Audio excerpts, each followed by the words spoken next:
This government meeting is brought to you by Eastworks and our local cable subscribers.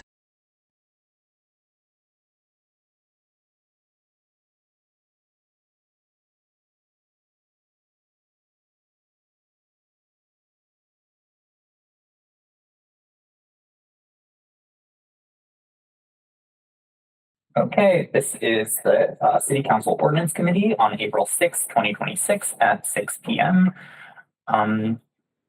First on the agenda is approval of prior meeting minutes. We don't have those ready just yet, but we will make sure to do that at the next meeting. Next on the agenda is public speak. Is there anything, or is there anyone here who would like to speak to anything that's not on the agenda, so not wetlands protection ordinance related? No, thanks. All right. So I guess we can dive into our long list of continuing business. We have our conservation coordinator, Ava here. Am I pronouncing your name right, Ava? Okay, good. Who is here to present the draft wetlands ordinance that is the Conservation Commission has been working on really hard over the past few years. I will hand it over to Ava. Okay, great. All right. So thank you all for receiving wetlands protection, the draft wetlands protection ordinance, and for sending it here to Ordinance Committee. I have a brief presentation about the wetlands ordinance, a little bit about its history, and then about some of its proposed changes. And then we'll have happy to answer as many questions of yours right now, and then continue the conversation. I have three commissioners here with us as well. This is Commissioner Hal Weeks, Commissioner Jay Ryan, and Commissioner Chair Julie Busa. And I'm Ava Gerstel, Conservation Agent for the city. Okay. So the Easthampton Wetlands Working Group was formed in 2022 to work on this particular draft of the Wetlands Ordinance. Easthampton, many years ago, had a wetlands bylaw back when Easthampton was a town. That was removed in the 90s, and then Easthampton has been without additional wetlands protections since then.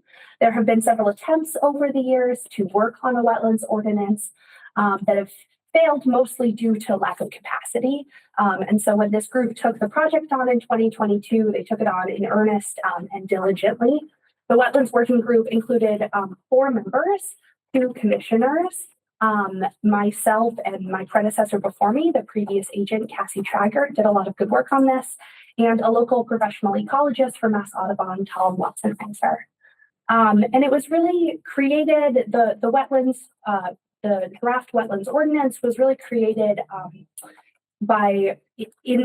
for 2 major reasons. The first is that it was driven by some of the shortcomings the commission experienced in regulating under the State Wetlands Protection Act and the real boom of development that the city has seen in the post-pandemic.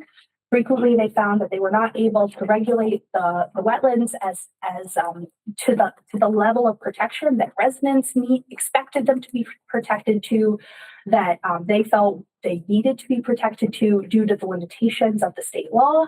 And then it was also driven by an anticipation of what our future holds, which is a dramatically changing climate, and particularly in this area, future flood events with more severe rainfall, heavier precipitation over shorter periods of time, so more significant flooding. Wetlands bylaws and ordinances are quite common across the Commonwealth. 220 municipalities have adopted them. So it's nothing. We're not paving new territory here. And in fact, when the Wetlands Protection Act was passed in 1972, it included this line about encouraging local communities to adopt more stringent protections. So the writers of the state law understood that this was going to be the broad framework, and that towns were empowered to really create ordinances and bylaws that were more robust to serve their specific communities. Okay, so we're going to go through a bunch of different resource areas.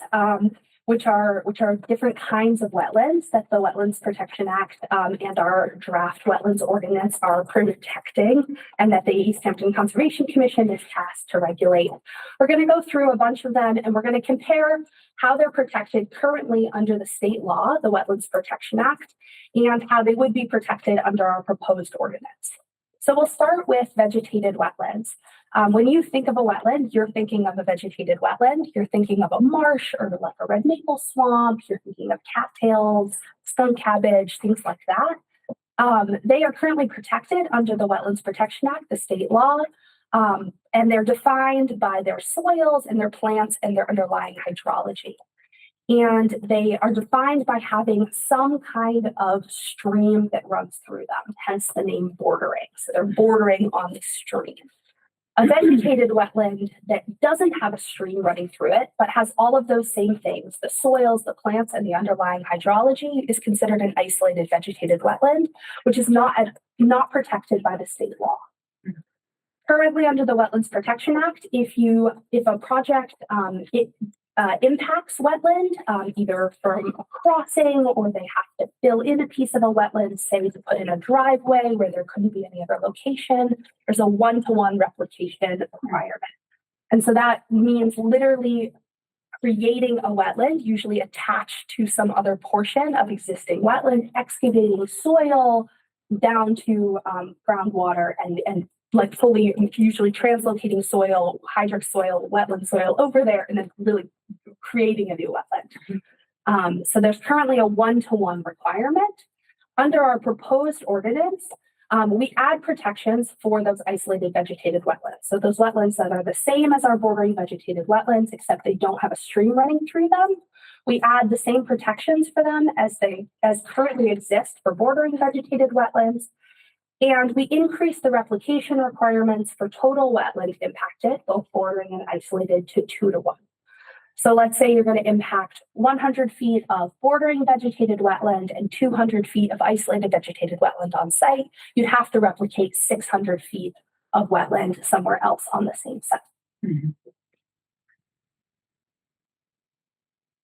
Can I ask a question? Yeah. I just want to hear a little bit more from the public. Like, what's the thinking behind that? Around doubling the replication requirement? Mm-hmm. Totally. I'd be happy to speak to that, what you said, Chair of the Commission. So one of the biggest things that we see with replication areas is that they're often not very successful. Mm-hmm. And that's not always because it can't be done, but because there aren't enough requirements in the Wetlands Protection Act to really make sure that people are studying the characteristics of the existing wetland to be able to replicate them, and then monitoring that long enough to make sure it's working. And so we could try to do that and put all of those pieces in place, but it's easier just to discourage the impact to begin with. And so that's really the thinking between the 2-to-1. It just puts a little more impetus on them to try to find a different route if there is another option. So it's kind of a deterrent. It is. Okay. Great. Thank you. Thank you. Yeah. Our next resource area we'll discuss is land subject to flooding. So this is the floodplain of streams here in Easthampton. Currently, the boundary of land subject to flooding for bordering land subject to flooding, so land that borders a stream like the Manhan or the Connecticut, it's set as the 100-year floodplain from the most recent FEMA map. So up until very recently, as of this year, our most recent FEMA map was from 1978. So we were regulating the floodplain from maps from 1978. Currently, the Conservation Commission has received preliminary maps from FEMA, dated as of last year. But as we all know, it's going to take FEMA a long time to produce another set, right? So I suspect we'll have these, 2025 maps, or when they're eventually promulgated, 2028 maps or what have you, for a very, very long time. 2078. Perhaps, yeah, perhaps. And so needless to say, FEMA is they have crude instruments, right? They don't update their maps very often, and they don't, study the underlying. They aren't able to do an in-depth analysis of our community, and so so the 100-year floodplain is what they set as the land subject to flooding. And just to draw that out a little bit, that's a 1% chance every year, a 1% chance that land will be subject to flooding is what the 100-year floodplain means. Under our proposed wetlands ordinance, we set that land subject to flooding as the 500-year floodplain from our most recent FEMA map. So that's a 0.2% chance that land will flood in a given year, or the applicant can calculate the extent of flooding with future precipitation data. So that's currently an option in the Wetlands Protection Act. If you're not satisfied with where the FEMA line is, you can calculate your own hydrologic model. And we offer that same choice to applicants here. They don't have to accept the 500-year floodplain as land subject to flooding. They can go ahead and calculate their own model. We would see, large projects might take something like that on. But for most projects, the 500-year floodplain, we feel confident it allows our floodplains room to have a little bit of wiggle room, right, as our flood events increase. Isolated land subject to flooding are pockets of the landscape that hold water but are not bordering a stream. Currently, the way you calculate isolated land subject to flooding under the Wetlands Protection Act, it uses precipitation numbers from when the Wetlands Protection Act was passed in the 70s. And so we ask for the same calculation method, but to use future precipitation estimates from websites such as Resilient Mass, which is a MassGov website produced by EEA that estimates future precipitation. Our next resource area are intermittent streams. So these are streams that only run part of the year. And currently under the Wetlands Protection Act, they are only protected downstream of wetlands. So there's a little bit of circular logic in the Wetlands Protection Act, right? Bordering vegetated wetlands are only protected if they have an intermittent stream running through them, and intermittent streams are only protected if they flow through a bordering vegetated wetland. The proposed wetlands ordinance will protect intermittent streams along the full reach of the stream. So we know that streams, including those up gradient of wetlands, can have high ecological value, including right up at their source.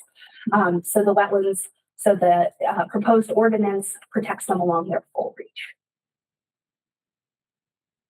Our next resource area are vernal pools, very timely this time of year. These are intermittent pools, ephemeral pools that are critical for wildlife habitat, for breeding habitat, for salamanders, for frogs, including several rare amphibian species that we have here in Easthampton. Currently, vernal pools are not protected unless they're certified, which means that direct amphibian evidence has been found, or they're located in another wetland type, they're located in another wetland type. So if a vernal pool is located in bordering land subject to flooding, it's protected under that resource area, but they're not protected for their own right. This is really a problem because many of the most important vernal pools in our landscape are located in uplands, far from other resource areas, and that's precisely why they're so valuable. They're the wetland, they're the breeding habitat for those species as they make their migration from their hibernation holes to their breeding environments.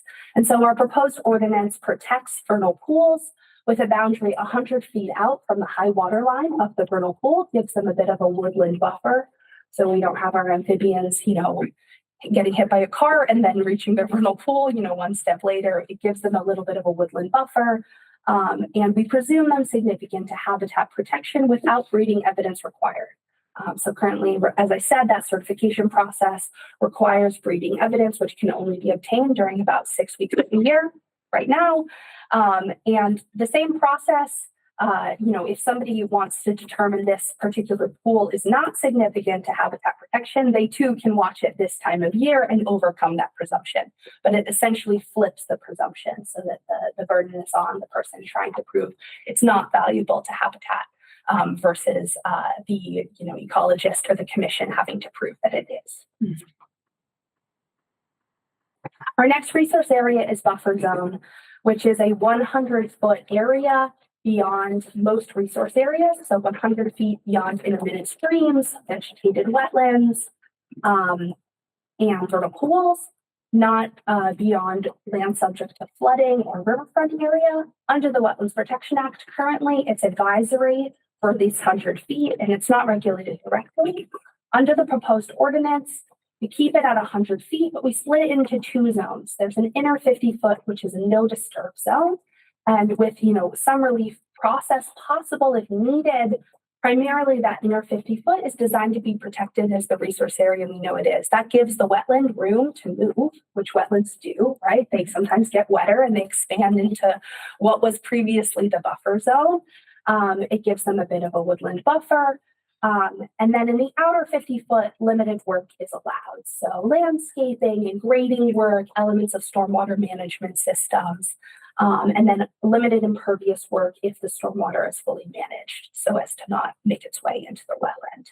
And knowing that, projects, there needs to be some flexibility, the commission has a relief process outlined in the ordinance.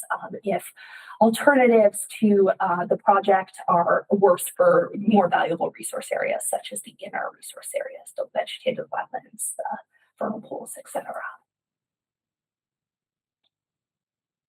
Another change that the ordinance requires is a climate impact narrative. So we ask applicants through a narrative process to address these 4 elements of sort of localized climate impact. How will this project, or how might this project prevent storm and flood damage? How might this project include resilient plantings? How might this project consider localized heating and cooling and carbon sequestration and storage?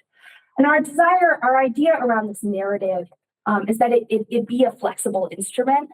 We would be expecting something very different from a single family who's trying to build, a new detached garage for this kind of project than we would be expecting from a vast development or an industrial project that's going to have a really large footprint.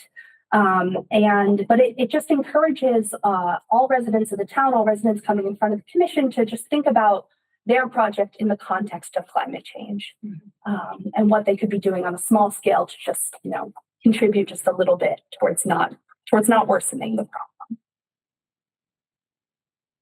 A couple of things we didn't change. We didn't change riverfront area. We didn't change land underwater or bank.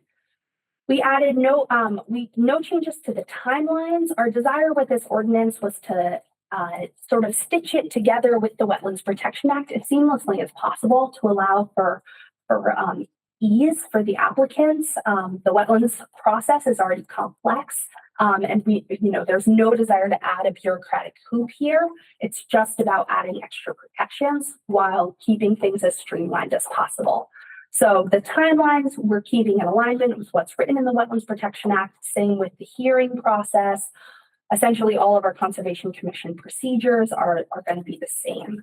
A few added changes that the Commission felt was necessary to adequately protect the resource areas, an ability to fine if enforcement orders are not complied with, which would be used sparingly, but necessarily when sometimes projects don't take initiative, but the enforcement order the Commission has placed on them.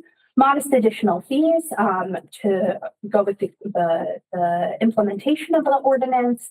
The Commission can require a wildlife habitat assessment for a project. If they see a project, even a smallish project, is likely to have an impact on wildlife habitat. We're fortunate to have some real expertise in our commission, and that's often identifiable. So they can require a wildlife habitat assessment to get some more expertise on the subject. And then we add a simple additional form, which is necessary to cover the new resource areas and the changes to replication area, etc. And then we'll take some questions. I'm happy to go back to any slides and yeah. Okay, well, I'll think of questions. I'm sure I'll think of more questions, but I just want to initially say thank you for the presentation. This was really thorough and helpful. And thank you to the commission for your work on this. It's clear that this was very well thought through and clearly the product of years of work. So I just want to thank you guys for bringing it on to but I want to open it up to other counselors who have questions or. Thank you. Yeah, thank you. It's not really nothing about this. I mean, it is about this, but Were you seeing or finding that as people were coming, that there was real concern about building and stuff like that, that you're like, holy cow, we need to like address this and this? Can you speak to that just a little Yeah. bit? Because so, just so we again have more context of like what's going on. Yep. Yeah. I've been on the commission since 2016. Jay's been on even longer. And I would say the two recurring themes that come up again and again during various hearings are residents who are coming and saying, why aren't you protecting this? Why aren't you doing enough? And we have to say, we're bound by the Wetlands Protection Act. We don't have an ordinance. And so we can only do what we're allowed to do legally. Mhm. So that happens a lot. The other thing that we hear again and again is folks who are coming in, and part of their concern about a plan development is that it's going to send more water towards them, and they already have problems with flooding in their basements. Mhm. And we have to say, we understand your neighborhood really should never have been built where it is because it was built in wetlands because they weren't protected adequately at the time. Mhm. And so part of the driver, especially thinking forward to future climate conditions, is making sure that we're not going to be putting any more people in harm's way when we're thinking about the developments that are going in today, Mhm. and trying to prevent that from being a continuing problem into the future for new residents, for new owners. Right. That's what you talked about. So I have a couple questions for clarification on some of the questions and some of the things that were posed, and then I just have a larger question. So for the actually it's all the way down in procedural changes. One is the ability to fine if enforcement orders are not complied with. And I'm just wondering if they're fined once, is that come with the assumption that they have to comply, or are they doing the fine instead of complying? No, it would be a fine in enforcing them to comply. It's a daily, it's an ability to do up to a daily fine. I believe it's up to $300 a day. Okay, and when it comes to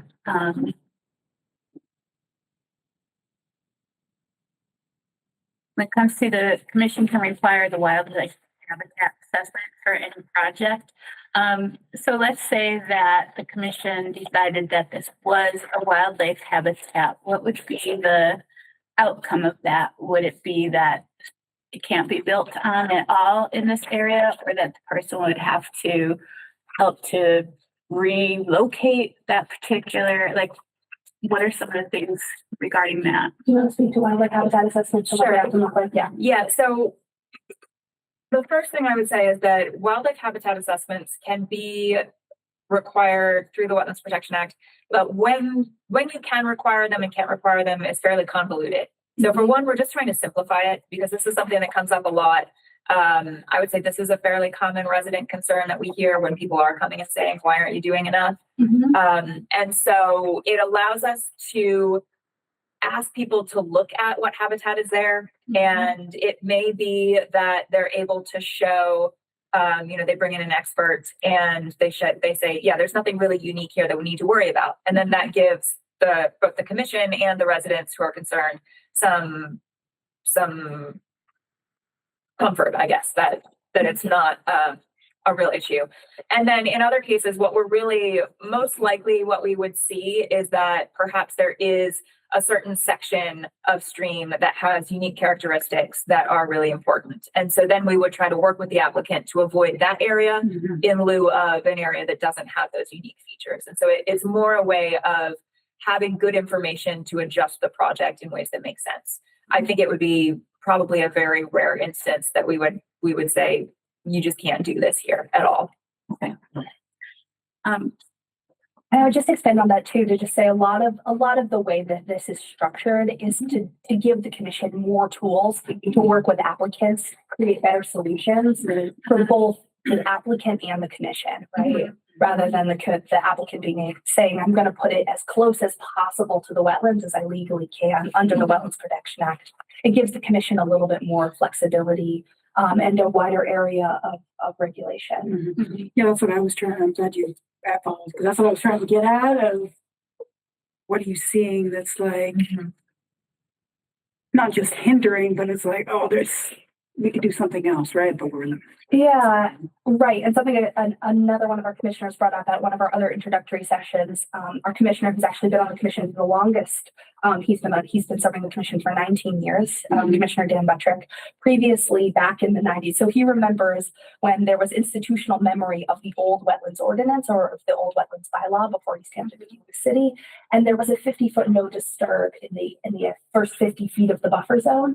And so for the first number of years after the ordinance or the bylaw was gone, applicants, the community still remembered that, and they sort of obliged by it. They worked with that. And so but as time went on, of course, that institutional memory waned. So there's a bit of, restoring some of that. So for a few different meetings, I've been hearing about the necessity for, if you are disturbing, just trying to find where this came up. When you're disturbing wetlands, you would have to replicate them. And would this mean replicating them on your parcel? Or would it be in the larger city of Easthampton? I would love to have some more clarification on that, just written into the record. Yeah, it is on your parcel. Okay. That is how it is in the Wetlands Protection Act, within the project area. Typically, the way wetland replication is done is you tie it into an existing wetland. That's when it's the most successful because it has the underlying hydrology.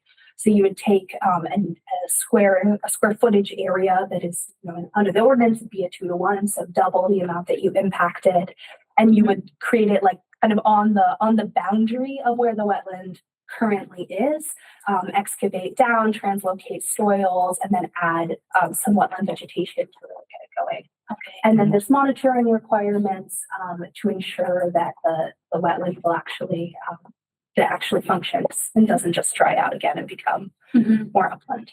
Okay. And what stakeholders do you anticipate will be against this?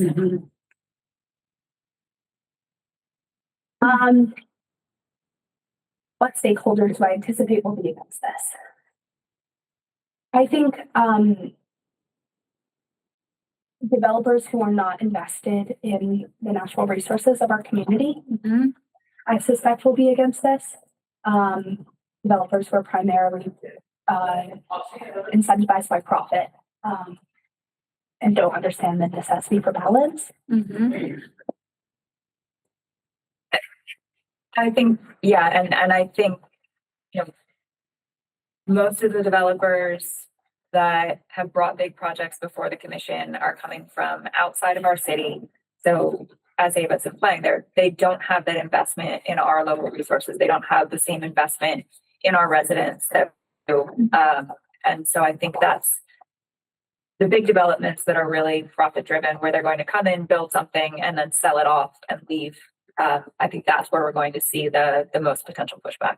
Okay. We've really tried to be very careful and thoughtful in developing the entire ordinance around how it would potentially impact residents and homeowner projects, trying to make sure that we're not adding an additional anything that's going to be particularly onerous for them, making sure that there's flexibility to work with owners.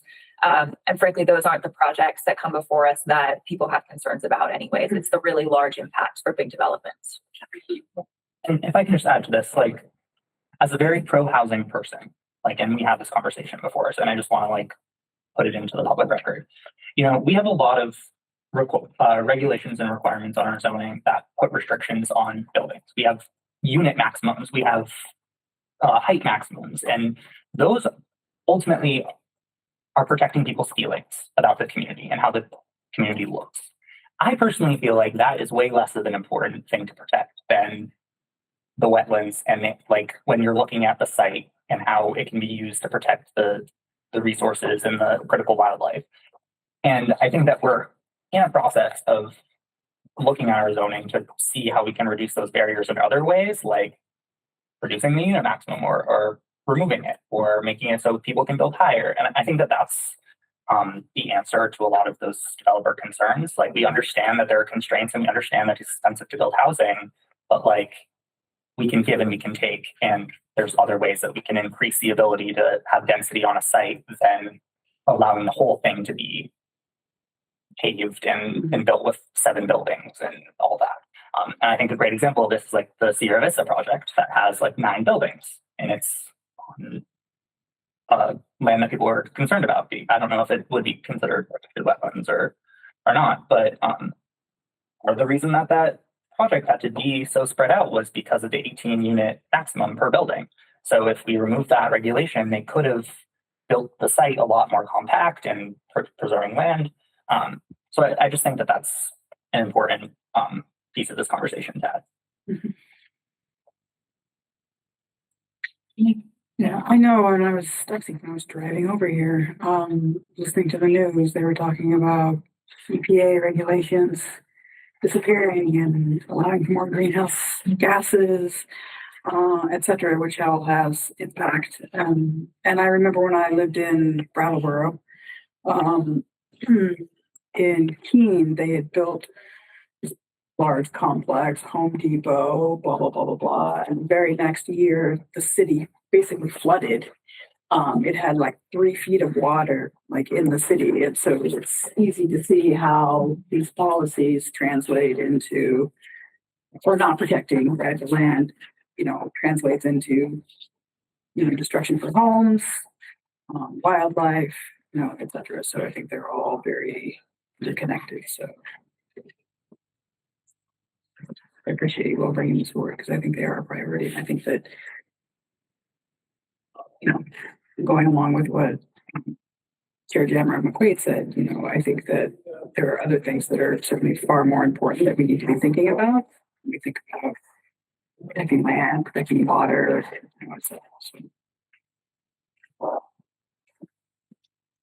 So I guess my question is for you in terms of process. I know that this is introduced as new business before us tonight. I personally don't have any concerns in terms of pushing this forward. My one, I guess I do have one concern is that I would want to give the opportunity for more public input before like pushing it forward to full council. But I don't know how you guys feel about that, or if we're even allowed to vote on it tonight, or I don't know. I think. With absolutely no pressure meant in any way, I'll just let the counselors know that my arm twisting. So we are, we've done at this point 2 introductory sessions of the ordinance to the public at Conservation Commission on March 9th and March 23rd. We do have our 3rd one coming up on April 13th. So that has been some great opportunities for members of the public to come engage with the commission. What time is that and how would someone be able to get? Yes, at 6 p.m. at the normal Conservation Commission meeting. And it's a hybrid meeting. I think it'd be prudent to allow this other meeting to go forward. And it would be helpful to hear some of those comments, even if people don't come here, right? They've engaged in that process. And I think that it would be, we should take that into consideration and hear that.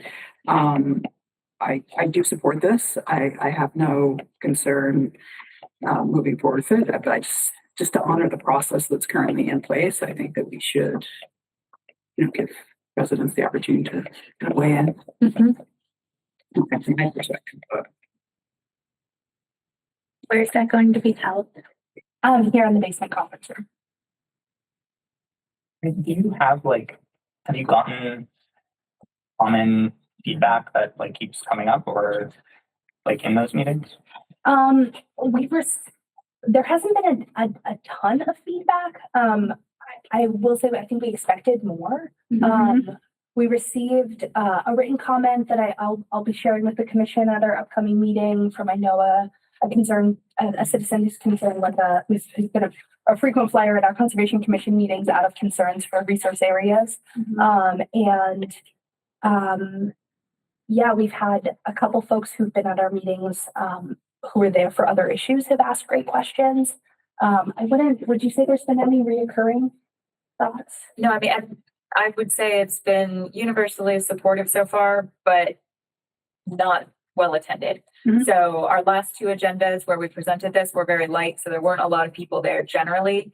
Our next meeting coming up has a lot of things on the agenda, so there will be other people in the room forced to hear our presentation, which I think we're going to lead off with to make sure that we've got an audience. So we may get more comment there. We, as Ava said, we've been trying to get the word out. We're hoping to have more people come and learn about it.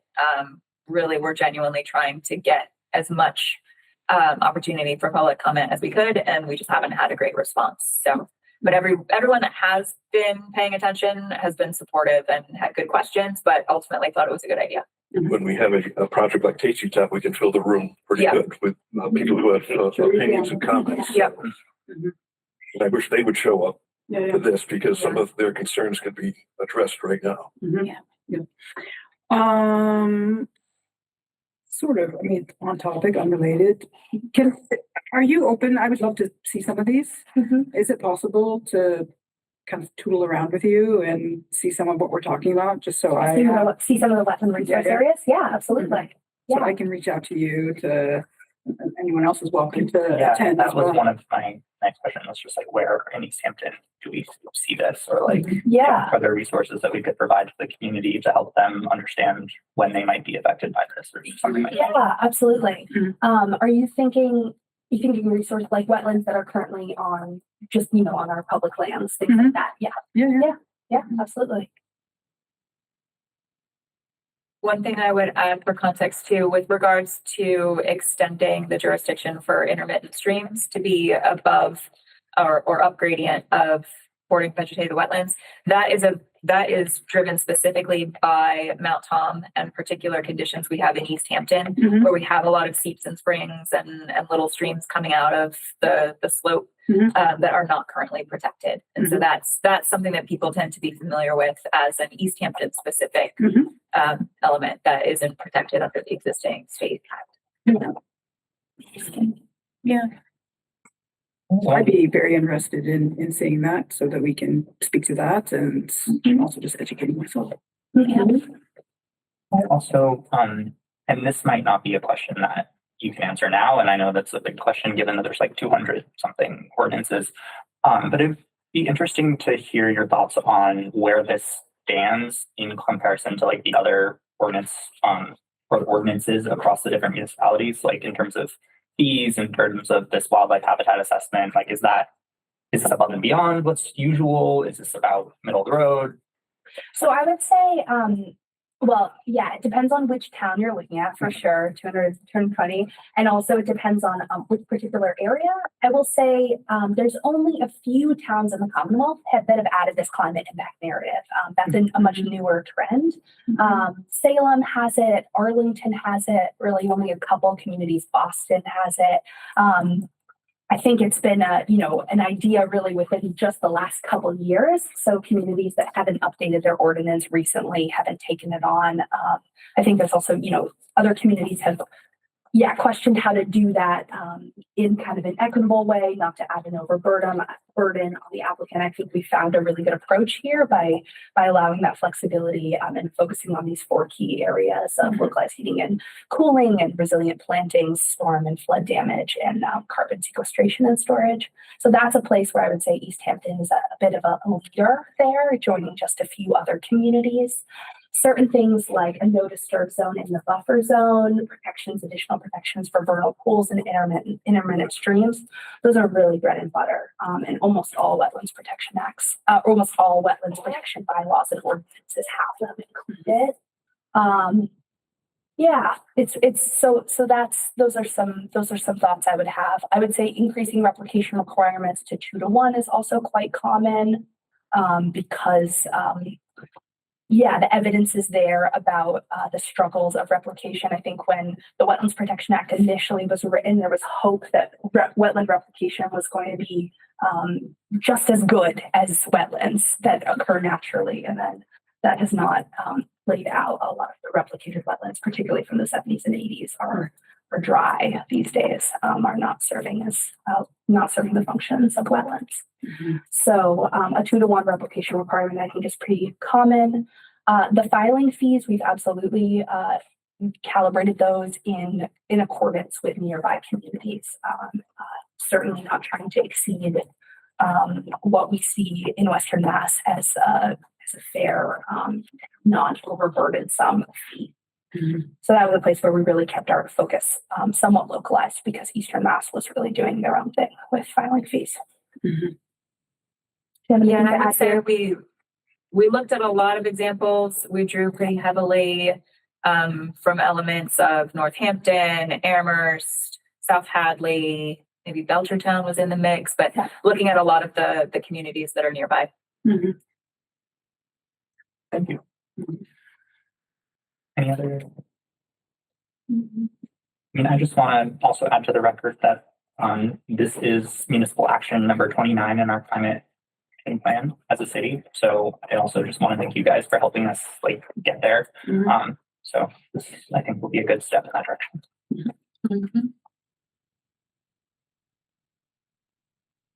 I don't think we have to make a motion. We're just gonna, Yeah, and motion to table or yeah, motion to continue the discussion. So I'll make a motion to continue the discussion. Second that. motion in a second. I mean, all those in favor? Aye. Opposed? No. I meant to say aye. Aye. All right. Thank you guys. Yeah, I appreciate all of you. This is great work. Um, you. I will be sure to update you when we schedule our next meeting, just so you know. It's wrapped. Excellent. Great. Thank you. That's in my calendar to come on the 13th. Excellent. Great. Nice. And I'll be in touch to schedule a site visit. Yes, A that'd be couple great. sites, yeah, be a little bit of a caravan around town. That'd be awesome. Thank you all. Appreciate you. Guys. Good work. I know you're sticking around. I've got the other question. Yeah. I forgot you were on the conservation. I was just like.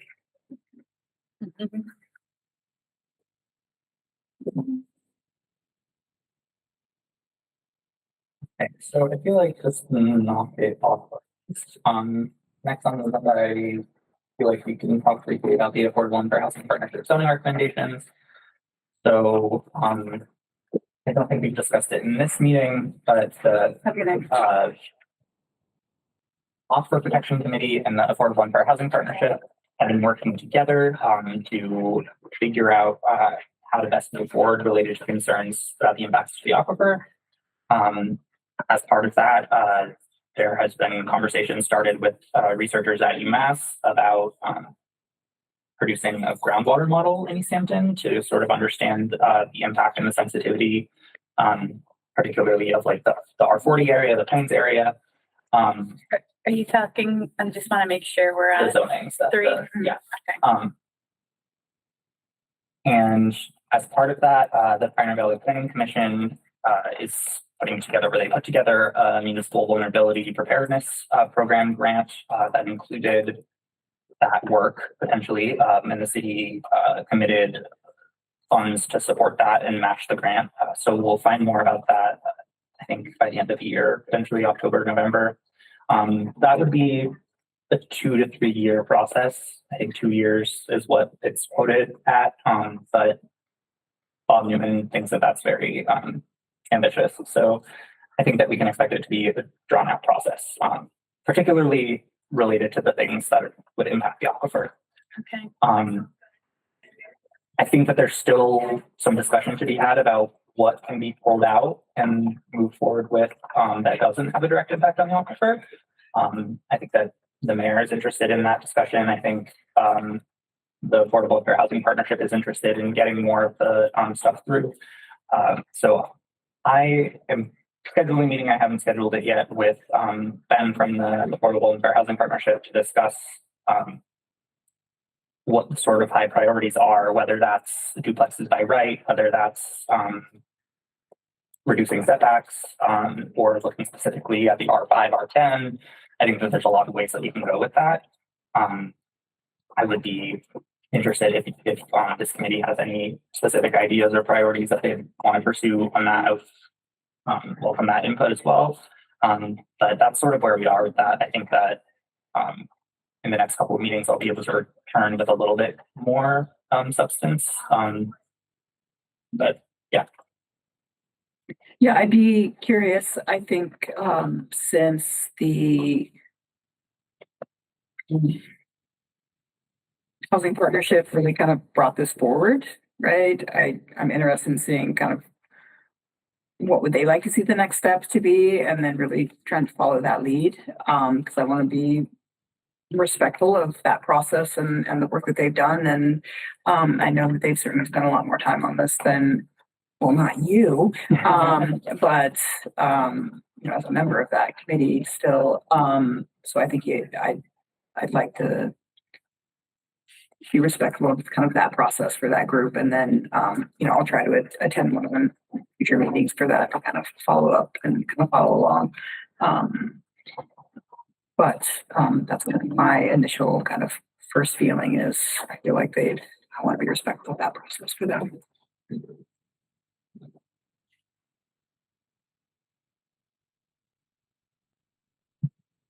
I just don't have much to add Yeah. to that particular one. Yeah, obviously, being in precinct 5, I'm very much aware of the two sides of this argument, and I'm really interested to see the scientific studies and whether or not they'll come to fruition. Yeah, and I think that it'll be really cool work just in general, Mhm. as we're looking at, potential senior center with, where Mhm. is the land most vulnerable and where can we potentially Yeah. build more than what's there. Mhm. So I'll also add the joint public hearing with planning board is on April 21st at 6 p.m. So that's for those first sections 1 through 4 related to fair housing, language related to definition of family and households, as well as the parking minimums and the community character language. I don't know if I'm going to be able to make that meeting. I'm going to try really hard, but I want to be remote if I do make it. So, And then Jenna will also be able to make it. So I know that I'd like to see him. yeah, it'll be interesting to see what the main comments or concerns or if there are any. Mhm. Yeah. All right. Well, I'm just going to say, I think the ones that were brought forward in those first 4 sections were pretty self-explanatory, obvious needs. I think the one question is the definition of family, but I think we've already had this conversation, right? Is a bit outdated, so we need to really kind of be thinking a little bit more intentionally about what family looks like. So, yeah, I'm not, I wouldn't anticipate real concern or pushback, but I'm certainly open to their feedback and, curious what they say. Mhm. I'm anticipating, I think, the most feedback on the parking just from that group. I think that they might want to hear more about the why 1.5 versus removing it or whatever. So moving on to some of the other things on our agenda. I have this idea that potentially, given that, Just point of process. Do we want to deal with this first, just so he can leave? oh, sure, I didn't know that. Yeah, I was here for that. Sorry. Sorry. Yeah, we can talk about. I wear 2 hats. Yeah, I know. We can talk about I the. was trying to get you out right away, and then I. Much appreciated. Yeah, so related to the general ordinance amendment about the Bees committee membership structure, I thought that this was a pretty straightforward request to expand the group from 7 to 11 members. It's a little bit of a different makeup, but the chair of that committee, Sean, reached out and mentioned that it's just been a key issue for that group, and having enough people on it to get work done and have a forum would be helpful. But yeah, I didn't really see anything of concern in there. I know that 11 people is large for a volunteer board, but I would defer to Councilor Smith, who's on appointments and also on these committees to speak to this more. But I didn't really see anything of concern there. I think the one thing that having more people as part of this particular committee is really loaded with people who are positioned to be able to make quick change. So both from the perspective of the people who populate the Bees committee are experts on this. And it's really interesting to sit and learn about it. It's a little different as someone without the same professional background to be able to join the meeting. And so not join it, but really to be able to understand as you move along with everything. So I think having more members will just promote even more discussion on this stuff. And sometimes in my very limited experience as a layperson, looking into a lot of this stuff, there's a lot of jargon and there's a lot of, just a lot to learn. Mhm. So I think more people to share in that learning, would be great. I mean, like what we just saw here, there's a lot of people who are very passionate about biodiversity, our environment right now, how everything interacts. And I think that we just have a lot more community members who are really thinking about this, that I think the larger community could benefit from more engagement, more activity from the community coming together. I think the initial makeup of the group was in some ways maybe to get it going, all of these different bodies kind of talking together. I think as you're talking about, but I think it's moved beyond that right now. And I think that there's a lot more people who just want to be engaged. And I think this is a really great opportunity for us to pull in more members of the community to participate in a city committee, and particularly with an issue that is our survival really depends on this, and I think it just impacts us in every single way. It's whether or not we own a house or how current have a house, like we were talking, the flooding, et cetera. And this, is very much related to sustainability of, food and vegetation not being overrun with invasive species and all of that. So I think there's just so many different things, and the more people we can have around the table talking about it, better we all are. It's great. It's exciting. Yeah. I also think what I was saying before about the climate action plan, this is also, I think, when we're talking about the pollinator action plan that's listed in there, and wanting to make sure that we have a group of people who can champion that and move that work forward. I think especially when we're talking about the city taking over maintenance of the bike trail and potential parks or plantings around that. Like, I just think that it makes a lot of sense to have a robust group here. Absolutely. And I love its participation, right? Yeah. Do you have any comments, Al? No, I appreciate, sorry, your summary. That's really, I think very much spot on what our discussions have been. And the other thing that I would bring up, since I'm, have two hats and I'm on both the Conservation Commission, the mandatory tie of certain members of these being on other commissions, it's just pretty like I'm stretched. And so, and I envision that were I to not serve on the Peace Committee, and that would have to fall on another member of the Conservation Commission, it would create owly faces. And so our thoughts are to, enhance the productivity of the group without it being necessarily a burden to somebody who just can't afford, that additional responsibility. So that's also a motivation. Thank you. The video. It's funny when you're watching it online because it's like the wave and the light. So, I mean, if I don't anticipate there being much public concern about this, I think that this is definitely something that I would be comfortable moving forward. I know that Sean wanted to speak to this, but I could definitely invite him up at the council meeting when it's introduced. And yeah, I would entertain a motion to recommend this back to full council. And I will, second the amendments to the Biodiversity, Environment, and Ecological Sustainability Committee. We have a motion and a second. Any further discussion? All those in favor? Aye.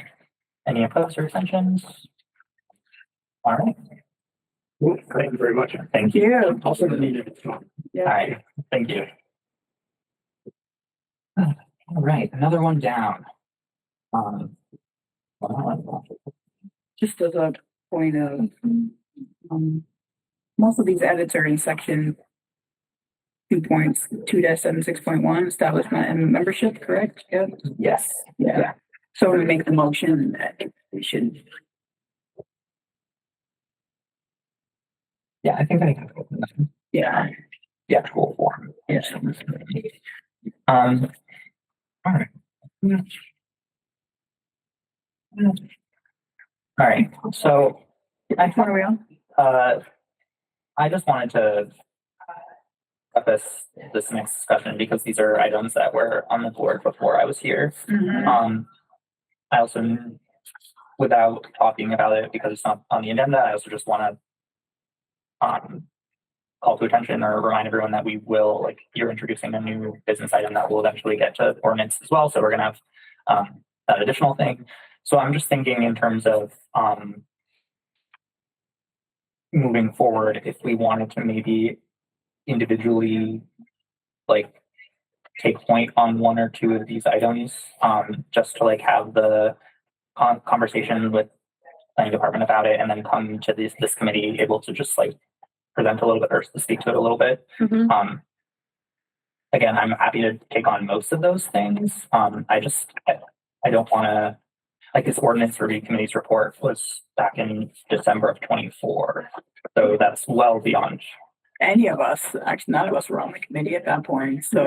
yeah. That's why I think it was on the thing, we took it off, then things slowed down a little bit, but then it got busy again, and that's why it kind of fell to the side. And it was also because then Counselor Derby was on there, and so trying to have him provide some context to it, but obviously now he moved off, and so it'd be good to like just look at that again. And it's been a couple of years now too, so I'm not even sure if we want to. I was wondering, Visit that again a little bit more. yeah, but does this have to do with any of the language in our existing ordinance to make sure that it's inclusive language? Or are our ordinances still serviceable? Or like, is this outdated because of how we've changed? So I can try to look through the notes just to see what they're like in the back notes, just to see what they were thinking of when they proposed this initially. And then we could go through and do a final review. If it is about language, we could just chop it up and be like, okay, I'll go over this part, you go over this part, you go over this part. And then if it's about something else, which I don't know what it would be about, we could figure that out too. Yeah. And if I could just, I think there's something in here, one of these. Yeah. Ordinance review. We could do this right here. No, not. Might be this. This is one.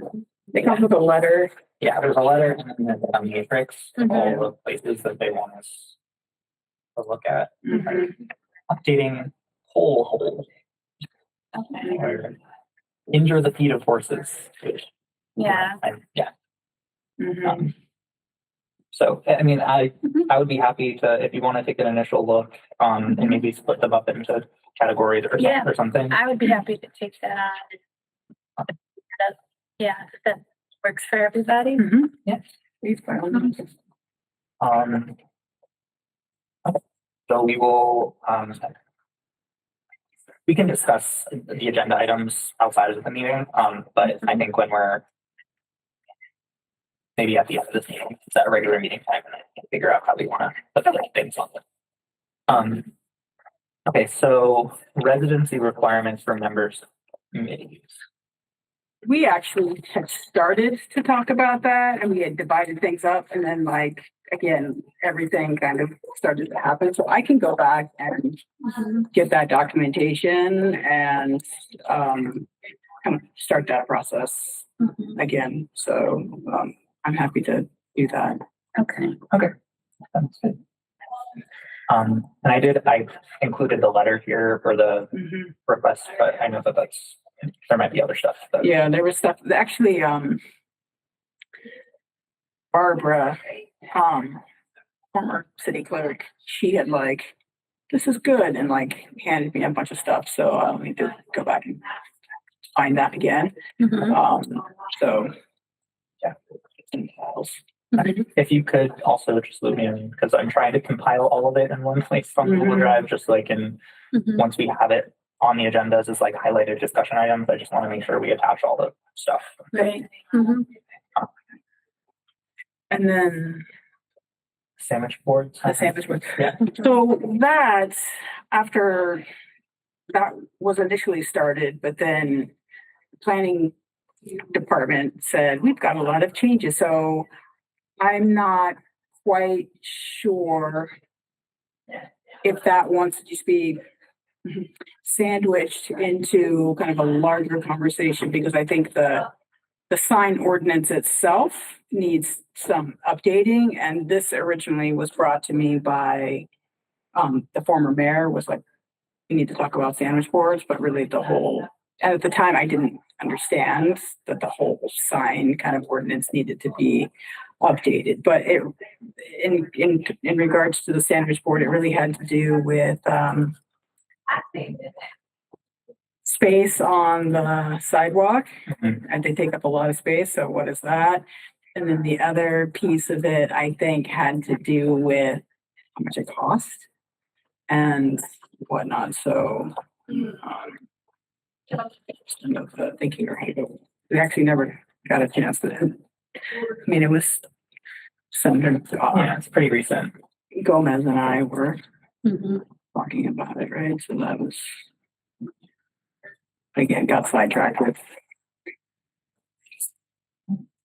Well, I'm happy to take point on that one, and I can meet with the planning department and see what their thoughts are with the overall ordinance or that whole section, and see like, is it worthwhile to just do the sandwich boards first because the rest is going to be, it's enough on its own, or if it makes sense to just remove this without prejudice and go again like that. Yeah, because I think it sits under the signs, that section. So if we just, I'm not sure where they are, because I know that they wanted to update a bunch of stuff, I think. So I'm not sure if that was one of the things that they want updated. And so if it is, then we can just, there's no reason for us to, well, it's not that there's no reason, like we want to do it one bit, but then we end up doing the whole bit. So I'm with you kind of having that conversation and then going from there. Okay. So all three of us have something a little that we agreed that we would come back to with our next bit. So I would look at the feedback from the ordinance review committee. Annie, you're going to review the residency requirements, and then Kayam, you're going to look at the sandwich boards in the city and the ordinance, zoning ordinance. Yeah. Okay. And I'll also note that there was one thing that I neglected to get on this agenda, and that was the recreation coordinator position. So that will be on a future agenda, as well as the new business item, the other new business item that Councilor Dennis went forward. So we'll have two other things as well. Can you repeat that future agenda items? There's going to be the recreation coordinator that just got put to our committee at the last council meeting, as well as the new business item, the cannabis equity ordinance that Councilor Denham is putting forward. Okay. So those will be on future agendas.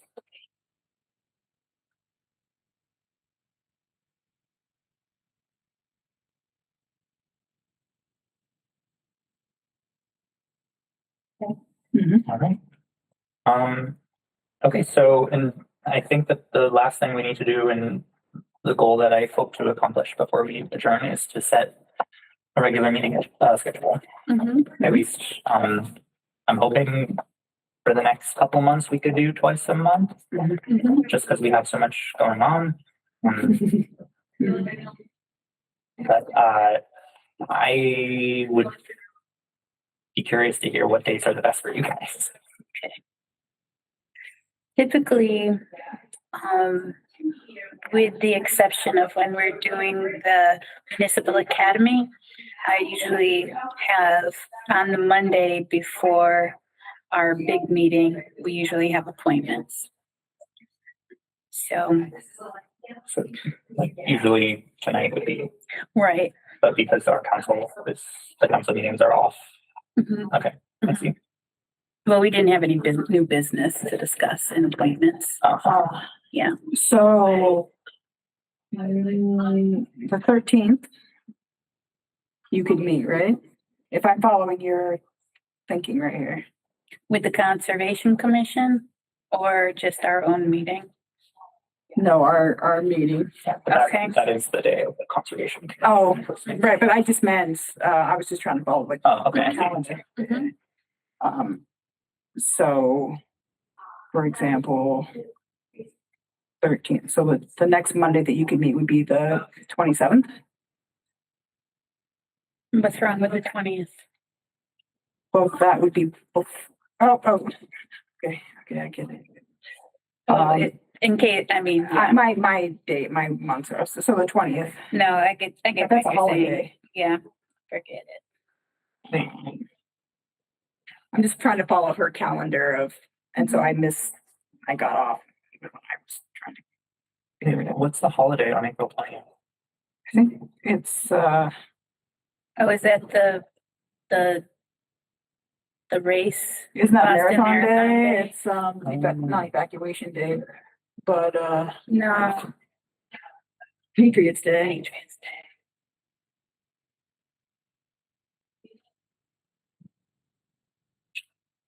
I don't either, so it must just. It's just a Massachusetts thing, I think that's why it's, Patriots Day. not everybody celebrates Patriots Day. Not everybody celebrates evacuation day, well, we don't anymore, but, Everyone runs on Duncan. right. So, So I usually have Tuesday evenings available. Usually have a lot of time available on Thursday. what about the 28th?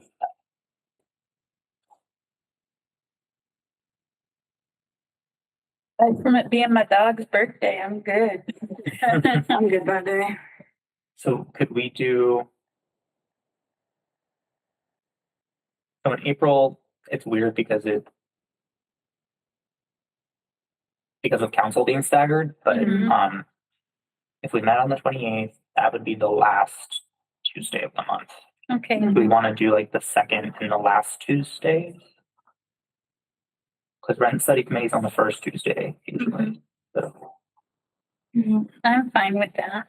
What time? I mean, 6 is usually good for me. That's good for you guys.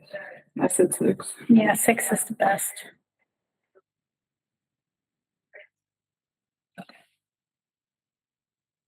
So, I'll put 8th, and then, The May 12th. I think it's already May. I know it. I haven't started my seedlings inside. It's bad. I know.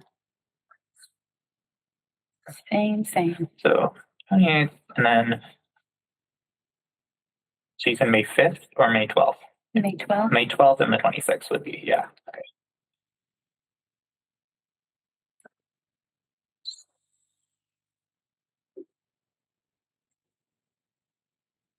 Well,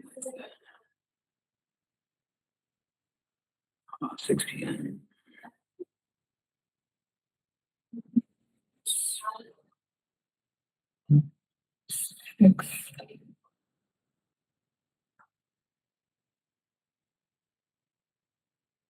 And there's just June, and then we can reassess maybe. Mm-hmm. So June 9th and June 23rd. June 9th.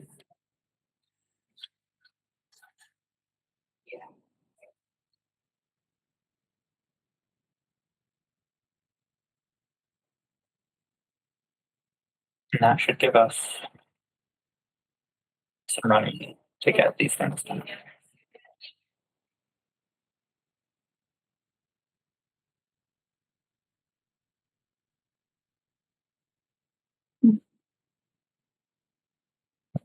Okay.